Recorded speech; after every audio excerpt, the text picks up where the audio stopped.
Elles seront compris entre 9 et 16 degrés. C'est la fin de ce flash. Merci de nous suivre. Très belle matinée.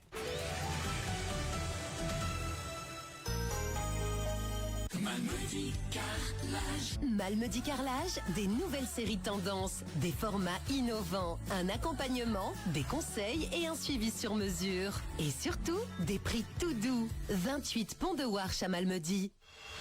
Impact FM, l'inforégion avec Olivier Tomezzoli. Des perturbations à prévoir dans les services publics, notamment les lignes du TEC Liège-Verviers aujourd'hui suite à une manif organisée à Namur en front commun syndical. Des jeunes talents sportifs régionaux en évidence ces derniers jours, Léo Schintz en cyclisme et Roméo Jost en gymnastique. Et il y a du foot aussi au programme du journal de ce matin. Mercredi 24 septembre, le développement des titres de l'info de l'arrondissement, présentation Olivier Tomezzoli. Bonjour à tous, on commence avec des perturbations prévues dans différents secteurs ce mercredi suite à une manif organisée par les syndicats à Namur sur le thème des emplois de qualité, une justice sociale ou encore des services publics forts et le soutien aux non-marchands.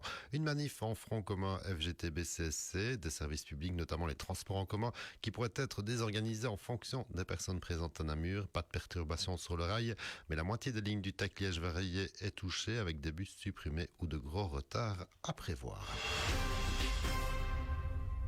On reparle un instant du projet de parc éolien à Mont-le-Soie sur la commune de Vielsalm, pas très loin de Trois-Ponts-Est, alors que l'enquête publique est terminée depuis 2 semaines maintenant pour ce parc de 5 éoliennes de 250 mètres de haut.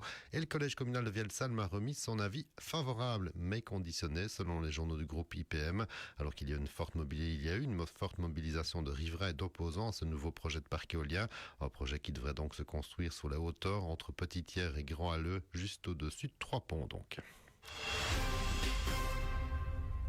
Focus à présent sur les talents sportifs de chez nous avec tout d'abord du cyclisme et les bons résultats qui s'accumulent pour le jeune stabletas Léo Schintz qui roule en junior pour le Vélo Club Ardennes.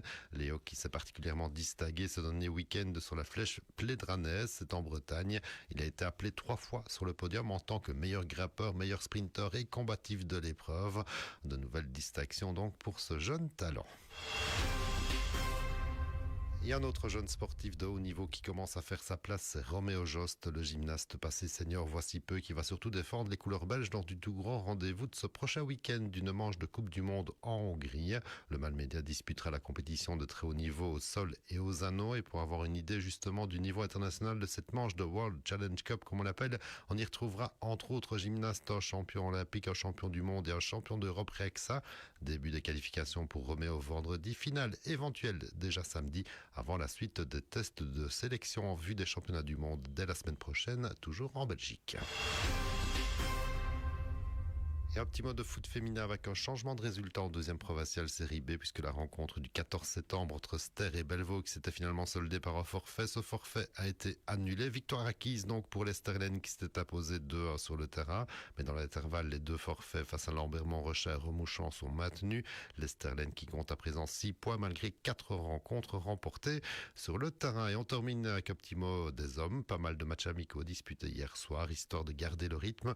On notera le nul 2 buts partout de OMF Montville à Oudler, la victoire de Offray 2-0 face à Sarbet ou encore la défaite de Trois-Ponts 3-2 en déplacement chez les voisins de la Salme. Et tout cela avant de reprendre le collier officiellement en championnat dès le prochain week-end.